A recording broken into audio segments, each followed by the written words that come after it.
¿Estamos? Eso por un lado. Por otro lado, hay la palabra proteinuria, hay aumento de la presión intraglobular, hay esclerosis de la nefrona, esclerosis del glomérulo y había tejido cicatrizante. ¿Qué palabras nuevas podemos agregar? No, está bien. Ahora quiero que de lo que han leído, ¿qué le falta? Palabras que tienen que estar en el para que aprendamos todo el texto. ¿Qué agregamos? ¿Qué van a poner ustedes?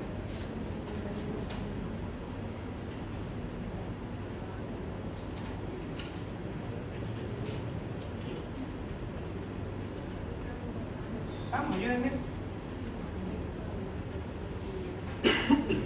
Del texto nuevo que han leído, ¿qué palabras habría?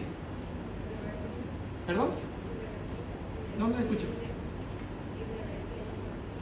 ¿Perdón? Irreversible. Correcto. Si hay la palabra, aquí vamos a poner insuficiencia renal crónica, es irreversible. Bien. ¿Por qué es irreversible la lesión? Porque cuando nosotros hablamos de insuficiencia renal aguda, se caracteriza porque no es irreversible. La insuficiencia renal aguda se caracteriza porque va a recuperar su funcionalidad. En la crónica no va a recuperar. Perfecto. ¿Qué otra palabra agregamos? ¿Podría ser la hipertrofia de las nefronas? Sí, puede ser hipertrofia de las nefronas. Correcto, esa es otra palabra que tiene que estar en nuestro texto. Entonces ponemos hipertrofia de las nefronas. ¿Qué dice usted? Y aumenta su función para aumentar la función. Entonces, cuando hablamos de que aumenta la función, hay una palabra acá.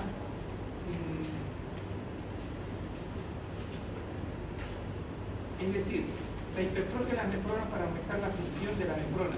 ¿Para qué era? Para compensar esta caída de la nefrona. Bien. Puntualmente, en el texto que le di del MIR, de este de acá, de este es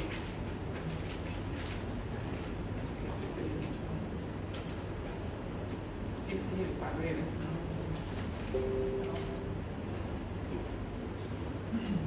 Este es el Barreras.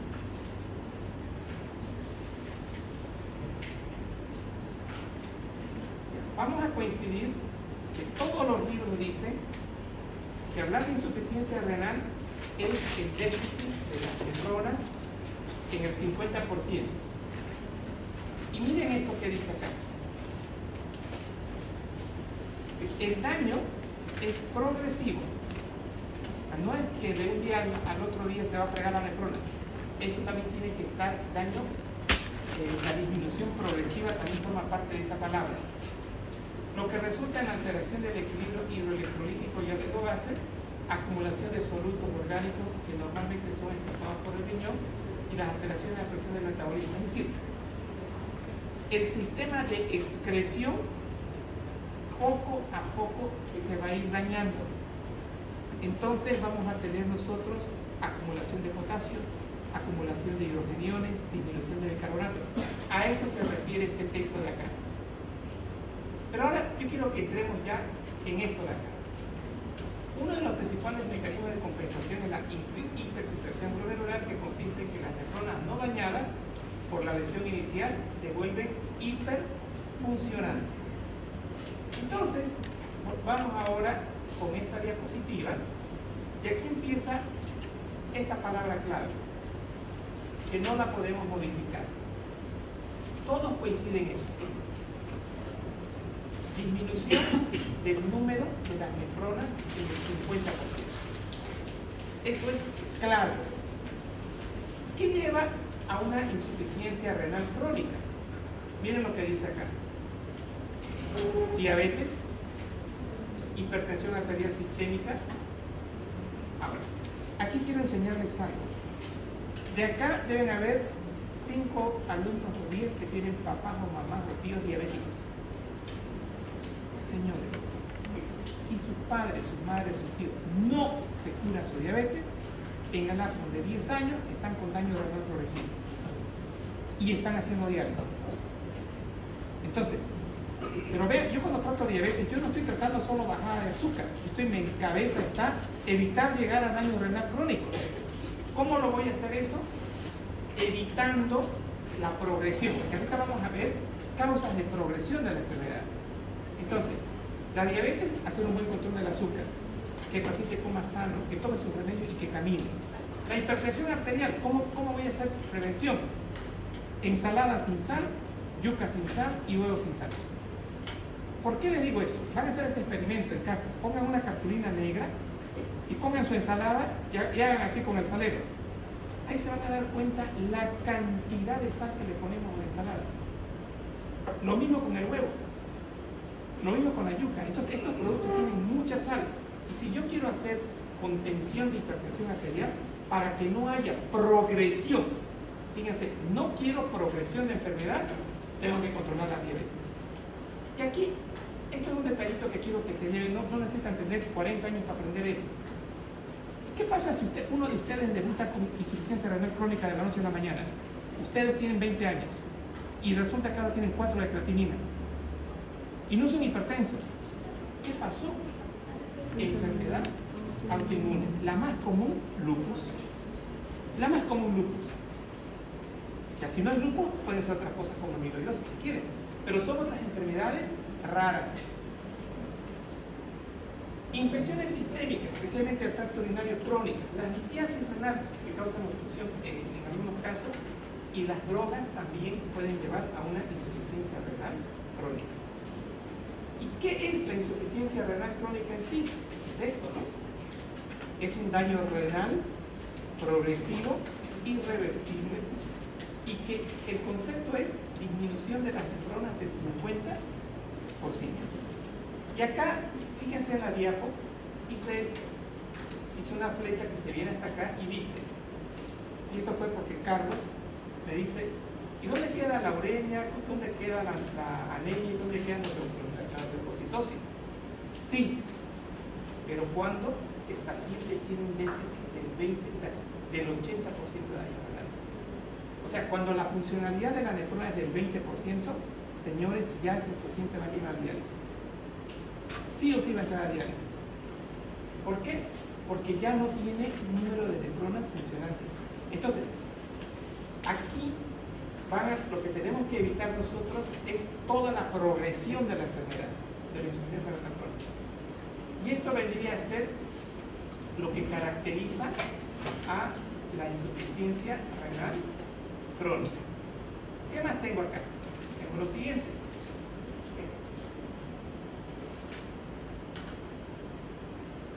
Bien. ¿A qué lleva esto, según lo que ustedes estudiaron? Mis nefronas son el 50%. ¿A qué lleva? Y tengo que seguir excretando urea, creatinina, todo eso. ¿Qué va a pasar con las otras nefronas sanas? Un mecanismo de compensación. ¿Quiénes? ¿Las nefronas enfermas o las sanas? Las sanas. Correcto. ¿Y qué se llama ese mecanismo de compensación? Pero sí o sí, para que haya hiperfiltración, ¿qué tiene que haber dentro del glomérulo? Correcto. Ahora bien, y para que haya aumento de la presión glomerular, ¿qué necesita? ¿Perdón? ¿Pero qué necesita entonces? Dame más agua. Sí, pero es como decir que las nefronas que quedaron permanentes se van a encargar de lo que antes no de la cantidad de flujo sanguíneo que le llega al riñón es proporcional, digamos, a su funcionalidad. ¿No? Y todas las nefronas se encargan. Entonces, si hay menos nefronas, las demás tienen que lidiar con el flujo que se. ¿Pero de dónde sacan ese más flujo? Puede ser una vascularización de la anterior arteria. ¿Quién dijo reunión de angiotensina? Ahí están los dos datos. Señores, para que aumente el flujo sanguíneo renal, yo tengo que tener acá, para que yo consiga esto se va a conseguir por vasodilatación. Y esto es gracias a la angiotensina 2. Recordatorio. Angiotensina 2 causa vasodilatación de la arteria aferente, vasoconstricción de la eferente y aumento de la presión intraglomerular. Estamos hablando todavía con el 50% de daño, porque aquí va a pasar otra cosita. Entonces, lo que es lo real, que la disminución de las nefronas lleva a un aumento de la presión glomerular mayor a 60, y esto va a causar un hiperfiltrado. Bueno, ahora viene aquí otra pregunta. ¿Y qué es un filtrado normal? ¿Cuándo yo voy a hablar de hiperfiltrado? ¿Cuándo? Correcto. El filtrado normal, 125 ml por minuto. De los 125 que se filtran en un minuto, se forma un ml de orina.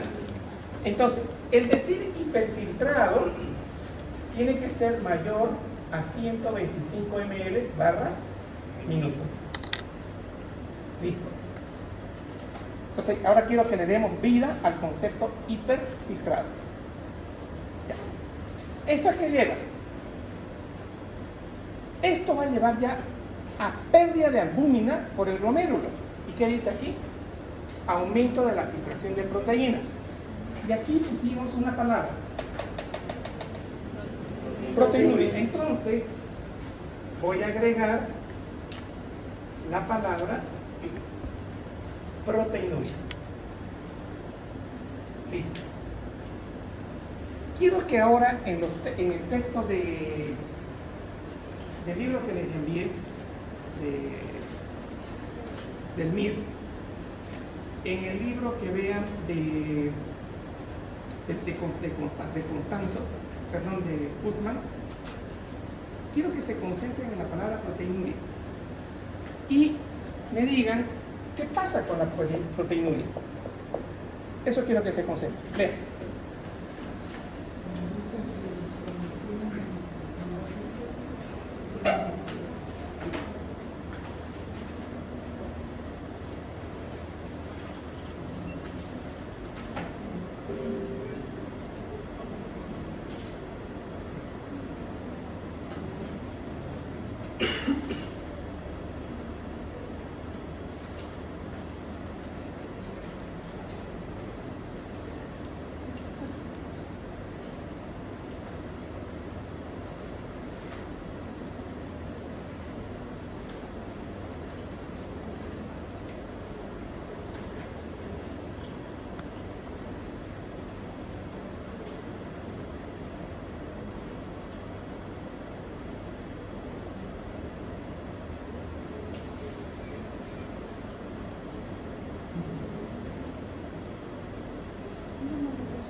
Después de la última.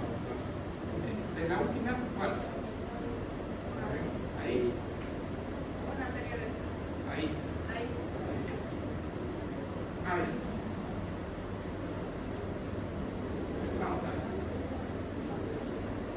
La pérdida de neuronas puede obedecer a dos mecanismos: enfermedades vasculares glomerulares que produzcan glomerulosclerosis o a la enfermedad tubulointersticial que producen atrofia tubular y fibrosis intersticial renal. Entonces, eso podríamos agregar acá. Un borrador o un papel higiénico, por favor.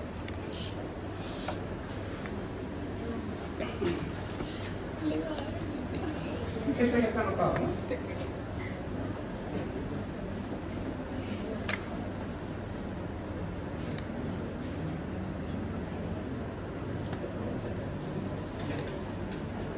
Entonces, vamos a agregar acá pérdidas de las neuronas pueden obedecer a dos mecanismos: enfermedades vasculares y glomerulares. Entonces, aquí ponemos enfermedades vasculares glomerulares. Y abajo ponemos que produzcan glomerulosclerosis, que causen glomerulosclerosis. Y a enfermedades tubulointersticiales que producen atrofia tubular. Enfermedades tubulointersticiales con atrofia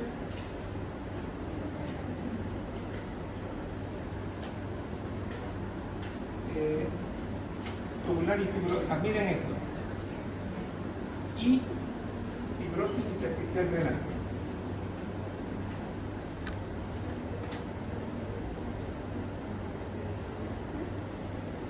Todo esto va a causar la disminución de las neuronas. ¿Qué es la glomerulosclerosis y la atrofia tubular con fibrosis? Se denotan histopatológicamente la destrucción de la nefrona correspondiente.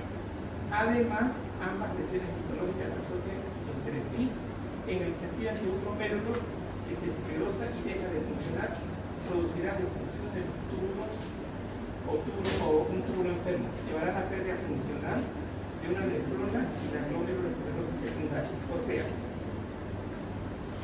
empieza con lesión tubular, lesiona el glomérulo y ahí se produce la cicatrización del glomérulo y ya teníamos la cicatrización tubular. Eso sería la esclerosis, cicatrización. Acá. La mayoría de las nefropatías progresivas que cursan con hiperfiltrado, la cual suelen acompañarse debido a un aumento del filtrado glomerular de cada una de las nefronas permanentes a una mayor permeabilidad a la lúmina en el capilar glomerular y que terminará apareciendo en la orina como albuminuria y proteinuria patológica. Entonces, ¿para qué sirve esto? Ustedes tienen 3 de creatinina, piden el examen de orina. Y en el examen de orina, ¿qué van a buscar? Según ese texto. ¿Sí? ¿Correcto? Entonces, filtración de proteína. ¿No ven? Esto, el examen de orina, tiene presencia de proteínas. O le pido proteína de 24 horas y el paciente tiene un aumento de la proteinuria. Lo normal, 100 mg por día. Entonces estos pacientes tienen 500, tienen 700, no es tan normal. ¿Qué alerta les va a dar a ustedes esto con su paciente? El paciente tenía unos 7 de creatinina. Le hacen proteinuria. No está normal, está más de 100, 200, 300, 400. ¿Qué les está diciendo?